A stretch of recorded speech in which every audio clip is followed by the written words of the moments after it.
Benvenuti e bentornati all'Almanacco. Oggi è mercoledì 1 luglio 2026. Il sole sorge alle 5:40 e tramonta alle 20:53. La luna si leva alle 21:36 e cala alle 6:12. Oggi si celebra Santa Ester Regina. Il nome Ester ha radici bibliche ed ebraiche e porta con sé un significato luminoso. Significa infatti stella. Ogni anno il 1 luglio i canadesi celebrano il Canada Day, la festa nazionale che segna la nascita del Canada moderno. Si commemora la firma del British North American Act del 1867, che unì 3 colonie britanniche in un'unica nazione. È una giornata di parate, fuochi d'artificio e festival all'aperto che celebrano l'identità e la cultura di questo grande paese.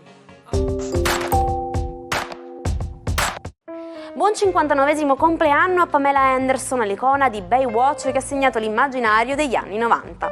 Nata proprio in Canada il giorno del Canada Day, la bagnina più famosa del mondo è stata lanciata da un'inquadratura casuale durante una partita di football, diventando poi una stella globale e attivista impegnata. Auguri alla criminologa Roberta Bruzzone che compie oggi 53 anni.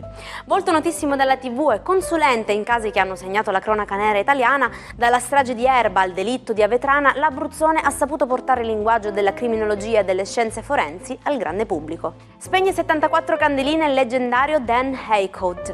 Attore, comico e musicista canadese, ha regalato al cinema personaggi indimenticabili come Hal Wood in The Blues Brothers in coppia con John Belushi e Ray Stantz in Ghostbusters. Un artista poliedrico la cui Blues Brothers Band continua a scalare le vette della storia della musica. Il 1 luglio del 1979 la Sony lancia nei negozi il Walkman. Oggi, nell'era dei lettori digitali invisibili, sembra preistoria, ma all'epoca quel piccolo mangiacassette portatile rivoluzionò completamente il rapporto dei giovani con la musica, rendendola finalmente nomade. Vulcani su Venere? Nel Sistema Solare non siamo soli ad avere vulcani attivi. Oltre alla Terra e alla Luna di Giove abbiamo la certezza che anche Venere sia un pianeta geologicamente vivo. Si stima che sul pianeta dell'amore avvengano circa 20 eruzioni all'anno, con colate laviche che possono durare per oltre 1000 giorni terrestri. Benvenuti all'appuntamento con gli astri. Vediamo cosa prevede il cielo per l'inizio di questo luglio 2026. Ariete, libere passioni. Vi sentite al centro della scena, pronti a bruciare le tappe grazie a un super Giove. Toro, parola d'ordine, lentezza estiva. Evitate di correre dietro a inutili ansie e godetevi un po' di sano relax. Gemelli, siete maestri del compromesso. Anche se Mercurio vi confonde le idee, l'istinto vi guiderà sulla strada giusta. Cancro, non siate troppo critici con voi stessi o con gli altri. Lasciate scorrere le emozioni senza analizzare tutto. Leone, il sole vi parla chiaro, l'energia non manca, sarete reattivi e molto coraggiosi nelle decisioni. Vergine, basta pessimismo, c'è un disperato bisogno di leggerezza, perciò regalate un sorriso in più. Bilancia, è il momento di ripartire da voi stessi con onestà, ottimo periodo per fare chiarezza nel cuore. Scorpione, consapevolezza e intuito. Sapete esattamente dove andare, dovete solo pianificare le prossime mosse.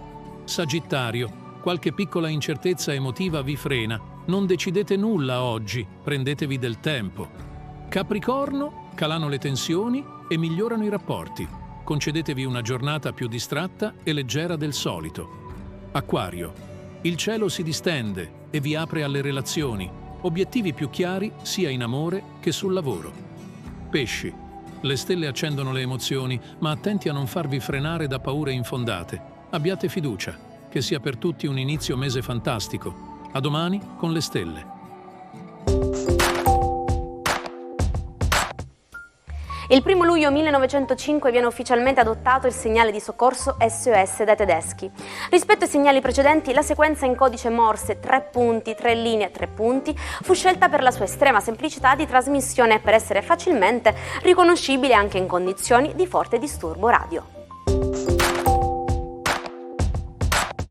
In inglese si dice "Don't cast your pearls before swine", che tradotto letteralmente significa non dare perle ai porci. Questa espressione evangelica è un invito a non sprecare le proprie energie, risorse o idee migliori con chi non è in grado di apprezzarle o non ha alcuna intenzione di ascoltarci. Carlo Zinelli, pittore veneto la cui vita fu segnata dai traumi della guerra civile spagnola. Internato per decenni nel manicomio di Verona a causa dei gravi disturbi mentali, trovò nella pittura la sua ancora di salvezza. Dedicava 8 ore al giorno al disegno, creando quasi 2000 opere che lo hanno reso uno dei più importanti esponenti mondiali dell'Art Brut.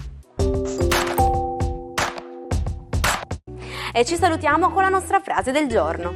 Siamo in missione per conto di Dio. Qualunque sia la vostra missione per oggi, affrontatela con lo stesso stile e grinta dei Blues Brothers.